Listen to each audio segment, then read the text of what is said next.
రైతు బంధు అంటే రైతులకే బంధు, రైతు భరోసా అంటే రైతులకే భరోసా. 600 సరే అచ్చమైన రైతులకే పైసలు ఇవ్వాలని సర్కారోళ్ళు గట్టిగా కంకణం కట్టుకున్నట్టున్నారు. అందుకే జర్ర ఆలస్యమైనా సరే అచ్చమైన రైతులెవరు, సాగు చేస్తున్న పంటలు ఏంటివి అన్నీ చూసినాకనే అకౌంట్లల్లో పైసలు వేసే ఇగ్రం చేస్తుర్రట. చెట్లకు పుట్టలకు పైసలు ఇయ్యం అని ఇప్పటికే సీఎం సార్ గట్టిగా చెప్పిండు. అందుకే ఆ చెట్లు పుట్టలు కాకుండా తతిమ భూములు ఎన్ని ఉన్నాయో తేల్చే పనుల పడ్డరట ఆఫీసర్లు.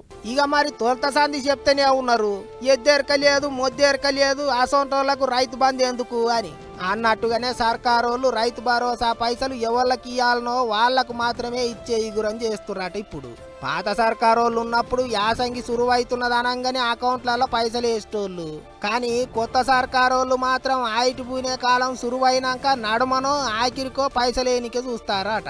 అంటే నాట్లు పడ్డాకనో లేకపోతే కోత కోసే టైంకో పైసలు వేస్తారా అన్నట్టు. గట్లయితేనే ఎవళ్ళెవళ్ళు వ్యవసాయం చేస్తారు, ఎంత లావు వ్యవసాయం చేస్తారో తెలుస్తుంది అనుకుంటారట. దుక్కి దున్ని నాట్లేసి వ్యవసాయం చేసే రైతన్నలకే పైసలు వేయాలని నిర్ణయం చేసిర్రాట.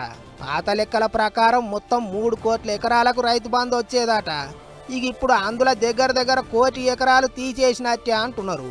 అడ్డిమార్ గుడ్డి లెక్క కాకుండా ఎక్కడెక్కడ ఎంత సాగు అవుతున్నది అన్ని శాటిలైట్తో సర్వే చేస్తారట.